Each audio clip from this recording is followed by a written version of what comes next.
Hola, muy buenas a todo el mundo. Ya estamos aquí de vuelta. Hemos estado unos días desconectados, pero bueno, ya sabemos que no nos dedicamos a esto profesionalmente y bueno, hay cuestiones laborales y personales que nos lo han impedido. En fin, no vamos a contar nuestras penas. Teníamos pendiente el vídeo de cómo jugar, de llamada a la aventura. Es un juego de set de cartas de 1 a 4 jugadores para más de 12 años y de 30 a 60 minutos de duración.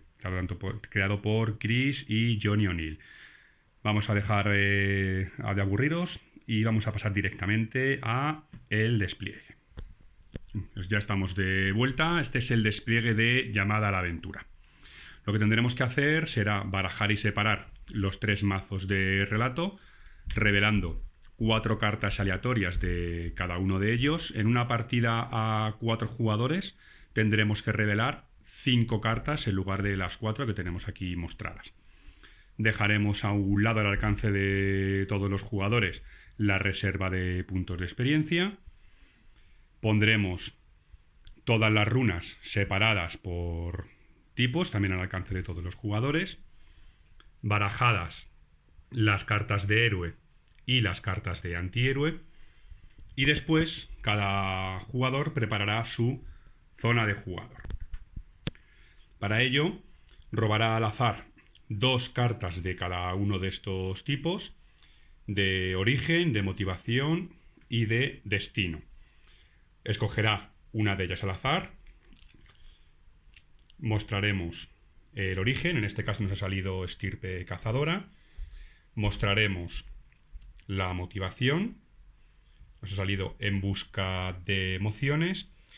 Y la carta de destino la miraremos en secreto y la dejaremos oculta al resto de jugadores. Porque estas cartas generalmente lo que van a hacer es darnos algún tipo de bonificación al final de la partida.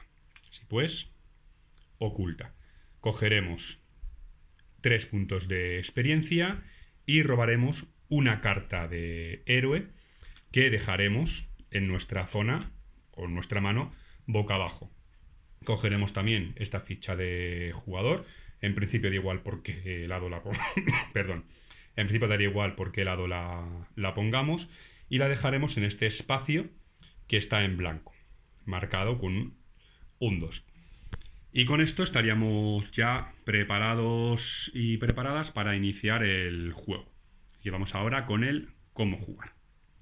El tablero de personaje, aparte de las 3 cartas de personaje, recordemos origen, motivación y destino, tiene en su margen izquierdo un medidor de virtud y de corrupción. Según vayamos adquiriendo más virtud, iremos subiendo en el medidor y según vayamos adquiriendo corrupción, iremos bajando en el medidor. Estos puntos nos indican los puntos de victoria que obtendremos al final de la partida, según donde se encuentre nuestro medidor, que puede ir desde -4 hasta 8. Y estos iconos nos indican el tipo de cartas que podemos jugar. Aquí solamente podemos jugar cartas de héroe porque somos virtuosos. Aquí podemos jugar cartas tanto de héroe como de antihéroe. Y aquí solamente podemos jugar cartas de antihéroe. Este símbolo nos indica que no podemos bajar más allá de este -4 nuestro medidor de corrupción. Además, aquí abajo tenemos una pequeña ayuda de las runas que luego pasaremos a explicar. Dicho esto, vamos a pasar a explicar el turno de jugador. Durante el turno del jugador podremos adquirir cartas de las que están mostradas en cada uno de los actos. Hay principalmente 2 tipos de cartas, que son rasgos, como estas cartas que tienen un título y un texto en la parte inferior, como pueden ser estas 3, o desafíos, como pueden ser estas cartas que tienen el título en el margen y 2 vías que podemos seguir para enfrentarnos a ese desafío. Ahora lo explicaremos. Durante nuestro turno podremos, ya decimos, adquirir un rasgo o enfrentarnos a un desafío.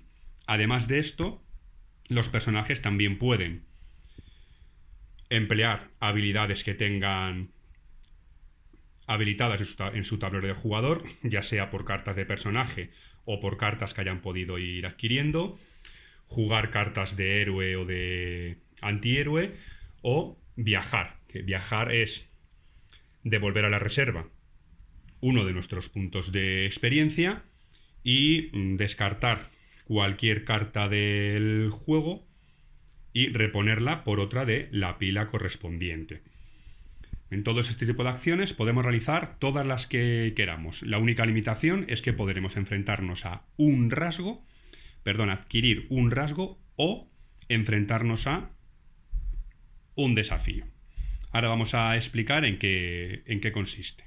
Los héroes inicialmente solamente tendrán disponibles los rasgos y desafíos del acto 1. Cuando hayan adquirido 3 de ellos, entonces podrán elegir del acto 2, ya no del acto 1, solamente del acto 2. Y cuando hayan adquirido otros 3, entonces se les habilitará el acto 3 y se le bloqueará, en este caso, tanto el 1 como el 2. Cada vez que se adquiere un rasgo o se logra superar un desafío, el héroe lo pondrá debajo de sus cartas de personaje. Los del acto 1 debajo de las cartas de origen, los del acto 2 debajo de la carta de motivación y los del acto 3 debajo de la carta de destino. Después de que un jugador haya llegado a obtener 3 cartas debajo de cada una de sus cartas de personaje, el resto de jugadores tendrá derecho a un último turno y entonces se habrá terminado la partida. Antes de pasar a finalizar la partida, vamos a explicar cómo se pueden adquirir los rasgos y cómo nos enfrentamos a los desafíos, que es donde está la chicha del juego. Para adquirir los rasgos simplemente tenemos que cumplir los requisitos que nos indique este texto. Por ejemplo, en este caso nos indica: para adquirir este rasgo no puedes tener corrupción. Bien, pues nuestro medidor en este caso está en la parte de virtud, no en la parte de corrupción, por lo tanto podríamos coger este rasgo, que es del acto 1, y lo llevaríamos debajo de nuestra carta de personaje de origen. Para ponerlo debajo tendremos que dejar visible esta parte. Pues ya hemos adquirido el rasgo espiritual. Una vez lo hayamos hecho, reponemos. Y adquirir un rasgo es así de simple. Para enfrentarnos a un desafío, lo que tendremos que hacer será elegir a qué desafío vamos a enfrentarnos. Por ejemplo, nuestro héroe decide adquirir conocimientos prohibidos y para ello tendremos que escoger qué camino. Podemos descubrir secretos ocultos para obtener esos conocimientos prohibidos o aprender secretos ocultos para obtener estos conocimientos prohibidos. Una vez se ha elegido el desafío y se ha escogido qué camino vamos a seguir, no se puede cambiar.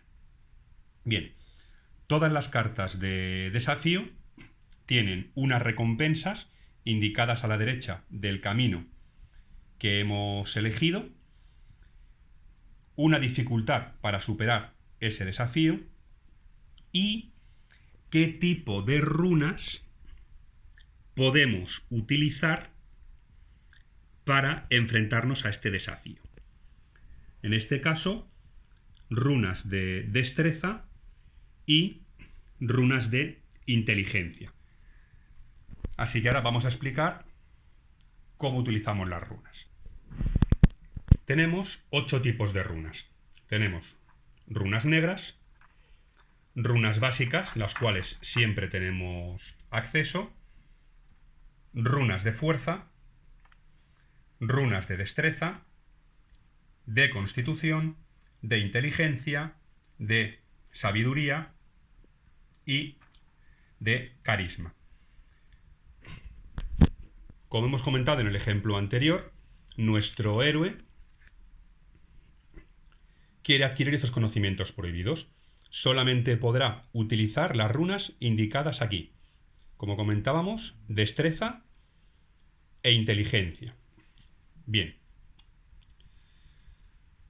Las runas básicas, como comentábamos, siempre vamos a poder utilizarlas. Por lo tanto, cogeríamos nuestras runas básicas. Y ahora vendríamos a nuestra carta de personaje. Y tenemos que ver de todas las cartas de personaje y de rasgos, desafíos que hayamos obtenido, qué runas tenemos habilitadas, a cuáles tenemos acceso. En este caso, tenemos acceso a runas de destreza y tenemos acceso a runas de sabiduría, a 1 y a 2, respectivamente. Para este enfrentamiento solamente podemos utilizar runas de destreza. Sin embargo, tenemos una habilidad especial por nuestra carta de motivación que nos dice: una vez por turno puedes gastar un punto de experiencia para ganar una runa de destreza.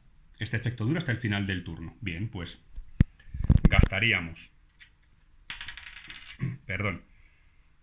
un punto de experiencia para obtener 2 runas de destreza.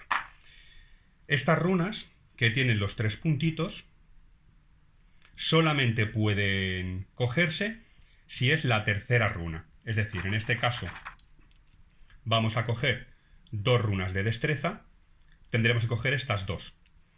Si pudiéramos tener acceso a una tercera, ya podríamos coger esta. Como no es el caso, la devolvemos y cogeremos 2 runas de destreza.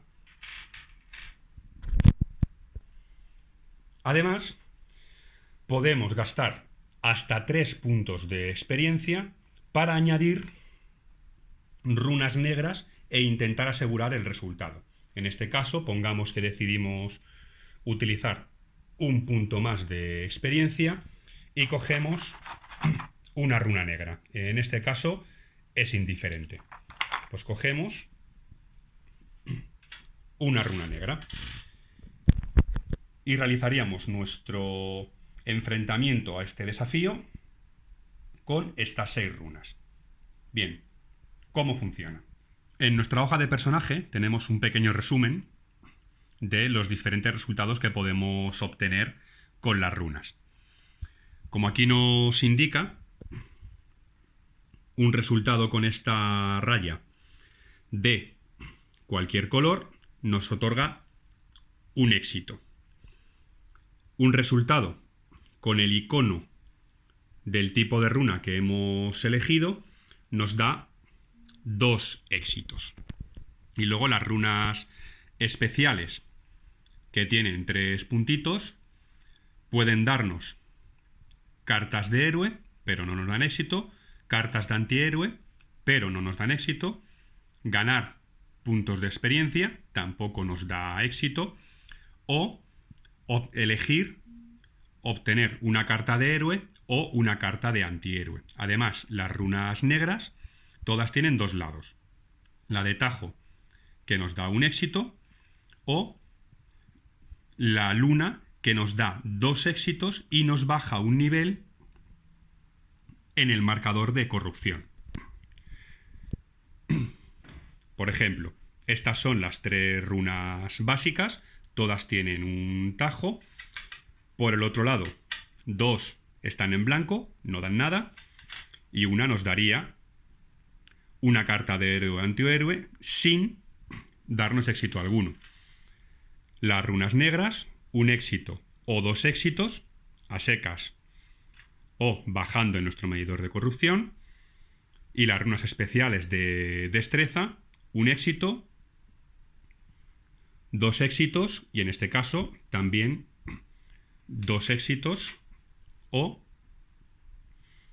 una carta de antihéroe. Así que vamos al ejemplo que hayamos puesto anteriormente.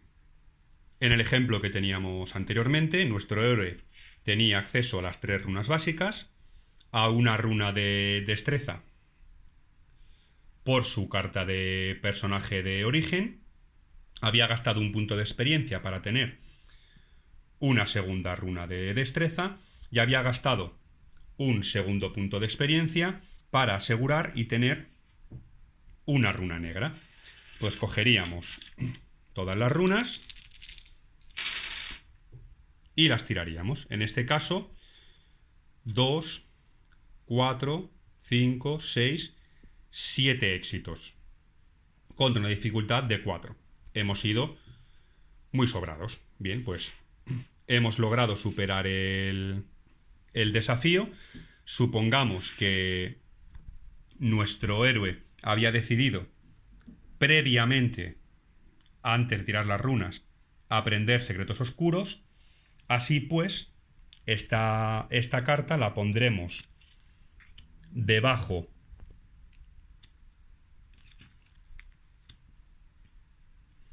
de nuestra carta de origen, porque no olvidemos que era del acto 1, y ahora tendremos acceso a este tipo de runa y robaremos una carta de antihéroe que nos viene aquí indicado. Y poco a poco nuestro héroe irá obteniendo cartas de rasgo y de desafío, y recordamos, cuando tenga 3 debajo de la carta de origen, podrá acceder a las cartas del acto 2 para ponerlas debajo de motivación. Cuando tenga otras 3, accederá a las de el acto 3 para obtener otras 3 debajo de la carta de destino.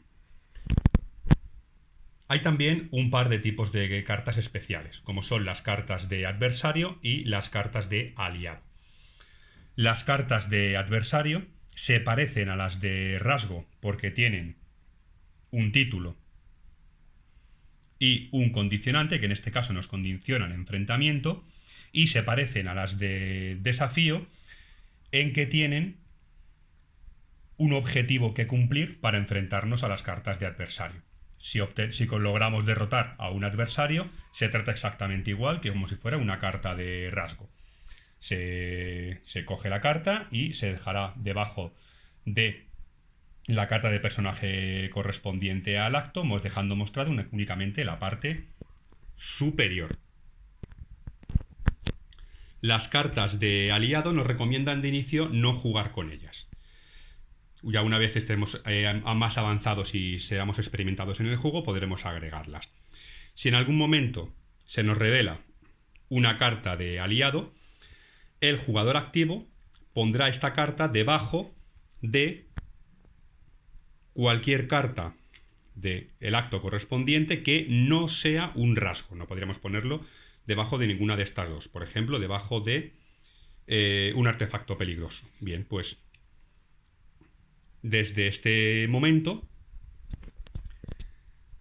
se incrementará en este número, habitualmente es 1, la dificultad de la carta de desafío correspondiente.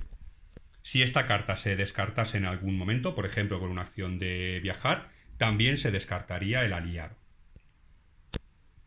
Si superamos el desafío que tiene el aliado, nos llevaremos la carta de desafío a nuestro tablero de personaje. Por ejemplo, supongamos que hayamos superado este desafío. Bien, pues vamos a ponerlo, por ejemplo, vamos a ponerlo así. Supongamos que lo tenemos así. Bien, y la carta de aliado la pondremos junto a nuestra zona de juego. Y a partir de ahora podremos utilizar su habilidad. Aquí nos indica que podemos gastar experiencia o sacrificar al aliado para obtener un beneficio. Sacrificar a un aliado nos obligará a poner la carta boca abajo. Este aliado ya no volverá a estar disponible. Una vez terminada la partida, cada uno de los héroes tendrá que contar sus puntos de victoria. Para eso iremos siguiendo el orden que nos indica la hoja de puntuación. Primero, puntos de triunfo, que los tendremos en nuestro marcador de corrupción, en este caso ningún punto de triunfo, y algunas cartas de desafío o rasgos nos dan puntos de triunfo, en este caso 3 por esta carta y otros 3 por esta. Después, puntos de tragedia, en este caso 2 puntos de tragedia, 1 más por esta carta y otros 6 por este adversario que habíamos derrotado. Luego, un punto por cada punto de experiencia que hayamos acumulado. Después, las cartas de héroe y las cartas de antihéroe. Aquí nos vienen una serie de puntos en la esquina superior izquierda de cada una de las cartas. Bien, las cartas que hayamos jugado las iremos dejando en nuestra zona de jugador descartadas para ahora al final de la partida sumarnos estos puntos. Todas las cartas del juego que vienen con el juego base dan un punto. No sabemos si posteriormente en alguna ampliación habrá alguna carta que dé más, pero en principio cada carta que juguemos en el juego base nos dará una carta. Que juguemos, no las de la mano. Y por último, símbolos de historia. Muchas de las cartas que hay en el juego, tanto de desafío como de aliados, como de adversarios, como de rasgos, tienen unos símbolos de historia. Bien, si por cada grupo de 2 que hayamos acumulado tendremos 2 puntos, por cada grupo de 3, 4 y por cada grupo de 4, 8. En el caso que nos ocupa, de este símbolo de historia tenemos solamente 1, no nos otorga puntos. Este símbolo de historia tenemos 3, por lo tanto nos aporta 4 puntos. Y de este otro símbolo de historia tenemos otros 3 que nos otorga otros 4 puntos. Haremos la suma del total y el jugador que haya obtenido mayor número de puntos de victoria habrá ganado llamada a la aventura y tendrá que contarle al resto de jugadores su historia basado en su origen y lo que haya ido haciendo a lo largo de toda la historia del juego. Como decimos, desde el origen, en este caso este jugador es de estirpe cazadora, tendremos que narrar qué ha hecho en este primer acto. Su motivación era en busca de emociones, tendrá que narrar qué hizo en este segundo acto y se convierte por destino en adalid del pueblo y tendrá que contar también cómo ha conseguido ser adalid del pueblo. Y con esta narración que tengamos que hacer el resto de jugadores, habremos terminado Llamada a la Aventura. En Llamada a la Aventura también tenemos un modo cooperativo y un modo solitario que la verdad que funciona bastante bien. Para preparar una partida en este modo lo que tendremos que hacer será, lo primero de todo, coger todas las cartas de adversario, retirarlas del juego y escoger una, preferiblemente al azar. Una vez lo hayamos hecho, escogeremos de estas cartas la que aplique al adversario que hemos elegido. Cogeremos la carta de ascenso del adversario y la dejaremos a un lado. Y de esta carta de doble cara la pondremos por el modo correspondiente. Modo solitario, cooperativo de 2 jugadores, cooperativo de 3 o de 4. Supongamos que vamos a hacer una partida solitario, pues la dejaremos así visible. Además de las cartas de antihéroe, cogeremos todas las cartas que tienen... A ver qué enfoque... A ver... Ahí está. Que tenga este simbolito, no sé, ahora, que tenga ese símbolo de calavera. No enfoca bien. Ahora, perfecto. Disculpad. Todas las cartas de antihéroe que tengan este símbolo de calavera y las pondremos aparte en un mazo para nuestro adversario.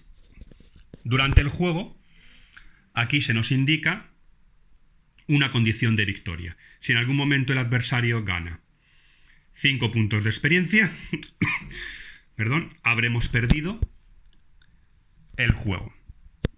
El ascenso del adversario nos estará indicando cómo se va a desarrollar la partida en modo cooperativo o solitario. Lo primero, cuando un héroe no supera un desafío, el adversario obtiene un punto de experiencia. Cuando el resultado de una tirada de runas incluya este resultado, además de robar nosotros una carta de héroe o de antihéroe, el adversario jugará la primera de las cartas de antihéroe de su mazo. Si la carta no se puede resolver, no pasa nada. Si la carta indica que hay que hacer algún tipo de elección, será el jugador activo quien tomará esa elección. Y bueno, pues si nos implicara elegir a un aliado y no hay aliados, pues bueno, pues no pasaría nada, como hemos comentado al principio. Y si algún héroe termina la partida con menos de 30 puntos de destino, puntos de victoria, el adversario gana 2 más. Y como decíamos, en cuanto se cumpla esta condición de victoria del adversario, la partida termina. Además, este modo cooperativo o en solitario tiene un punto más a tener en cuenta. En cuanto tenemos 2 cartas debajo de nuestra carta de destino, entonces podremos enfrentarnos al aliado e intentar derrotarle. Si le derrotamos, nos pondremos la carta debajo de nuestra carta de destino y procederemos a la finalización de la partida. Si no hemos logrado derrotar a nuestro adversario, pues pasará nuestro turno en modo cooperativo o en modo solitario. Volveremos a tener nuestro turno y solamente podremos enfrentarnos al adversario. No podremos buscar una tercera carta del acto 3 para completar nuestras 3 cartas debajo de destino.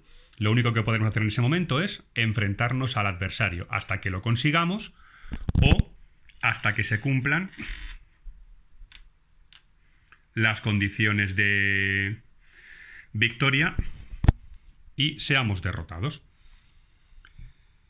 Importante antes de terminar, indicar que la carta de adversario correspondiente a nuestro enemigo tiene una serie de condicionantes que van a influir en toda la partida. Así que tendremos que tenerla muy en cuenta y son totalmente personalizables, no, son totalmente individuales con respecto al adversario al que nos enfrentemos. Cada uno tiene la suya con sus condiciones. Y hasta aquí el cómo jugar a Llamada a la Aventura. Como comentábamos y como habéis podido ver, es un juego de set de cartas, de colección de cartas. Y bueno, pues a nosotros nos ha parecido un juego bastante divertido, bastante ameno. Escala estupendamente bien de 1 a 4 jugadores.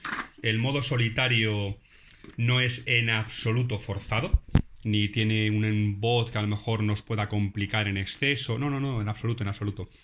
Es un juego muy entretenido, es un juego muy divertido.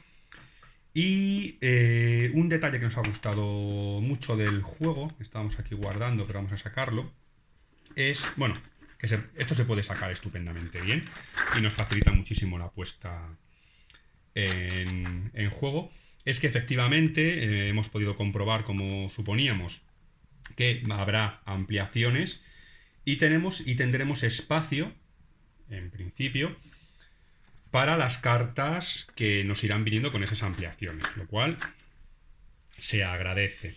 Los tableros de jugador, ya decíamos, son una simple cartulina, pero bueno, tienen un buen arte como todo el juego y son diferentes entre ellos, no son totalmente idénticos. Y bueno, como decíamos, es un juego muy ameno, es un juego divertido, es sencillo, no necesariamente eso es nada malo, en absoluto, todo lo contrario. Es rápido, realmente el tiempo que nos indica de 30 a 60 minutos está bastante bien. Las partidas que hemos jugado en solitario al menos son 30 minutos, incluso un poquito menos en ocasiones, y se nos ha dado bastante bien. No suele llevar a más de 40 minutos el juego en solitario. Es un juego narrativo, pero, y esto es la principal pega que se le suele poner. No es un juego como otros juegos narrativos en los cuales vamos teniendo una serie de cartas que nos van contando una historia en la cual nos podemos sumergir y vernos inmersos, etcétera, etcétera. Es un juego que requiere voluntad por parte de los jugadores para verse inmersos en el juego. Ir interpretando como si fuera un juego de rol, nos va indicando pues cuál es nuestro origen, cuáles son nuestras motivaciones, cuál es nuestro destino, iremos escogiendo nuestros rasgos y nuestros desafíos, y si vamos metiéndonos en el juego como si fuera un juego de rol, podremos contar finalmente la historia de nuestro héroe y le sacaremos mucha mayor diversión al juego. Si simplemente vamos a sacarlo a mesa y vamos a hacer una colección, un set de cartas de hago esto, hago lo de más allá, me enfrento a esto, elijo, tiro runas y a la siguiente, nos va a aburrir.